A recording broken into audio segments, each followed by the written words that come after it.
Videoni tomosha qilganingiz uchun rahmat. Bu safar biz Koreyadagi Tiko ishqibozlarining maxsus uchrashuviga sobraniyasiga boramiz. Uzoq yo'lga chiqishdan oldin mashinani sozlab olish shart. G'ildiraklarni muvozanatlash, alignment va hamma qismlarini tekshirib oldik. Xavfsizlik birinchi o'rinda. Men bu uchrashuvga o'zimning birinchi sonli tijoyimda kelishga qaror qildim. Uni tayyorlash uchun ancha mehnat qildik. Mana, hozir u uchrashuvga shay holatda.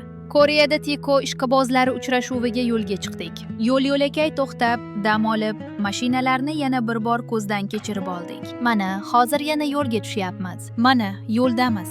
Soatiga 100 kilometr tezlikda 2 soat davomida tinimsiz yurib keldik. Pichoqimiz hali ham baquvvat va chaqqon. Yo'lda bizni uyaltirib qo'ymaydi. Manzilga yaqinlashganimizda boshqa tikolarni ham uchratdik. Yo'lda o'zimizga o'xshagan mashinalarni ko'rish juda yoqimli. Xuddi qadrdon do'stimizni ko'rgandek bo'ldik. Orqaga qarash oynasidan zerkelovdan qarang. Orqamizdan ham tikolat ergashib kelyapti. Bu ko'rinish juda chiroyli va zavqli. Shunday emasmi? Yaxshi. Uchrashuv yaxshi ovqatsiz bo'lmaydi. Hamma bir dasturxon atrofida yig'ilib, mazali taomlardan bahramand bo'lyapmiz. Mashinalar haqida gurumlashish uchun eng yaxshi vaqt. Endi esa uchrashuvning eng qiziqarli qismi sovg'alar o'yini. Har bir ishtirokchi o'zi bilan sovg'alar olib kelgan. Kimga nima nasib etar ekan? Hayajon juda yuqori. Mana, uchrashuvning eng hayajonli qismi jamoaviy rasm. Rang-barang, chiroyli saqlangan tikolarni ko'rib, odamning bahri dili ochiladi. Haqiqiy bayramdek gap. Mana o'sha manzara.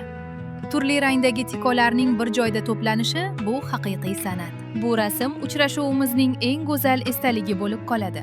Boshqa tomondan qarasangiz, tikolarning qanchalik ko'pligini ko'rasiz.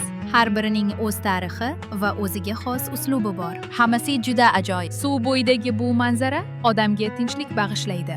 Tiko haydash nafaqat yo'lda yurish, balki mana shunday go'zalliklardan bahramand bo'lish hamdir. Mazali tushlikdan so'ng to'g'on damba atrofida sayr qildik. Toza havo va chiroyli manzara dam olish uchun ayni muddao. Shu bilan asosiy uchrashuvimiz nihoyasiga yetdi. Lekin bir-birimizdan ayrilish juda qiyin bo'ldi.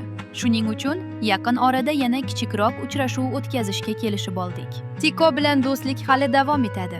Agar video manzur bo'lgan bo'lsa, obuna bo'ling va like bosishni unutmang. Sizning qo'llab-quvvatlashingiz men uchun juda muhim.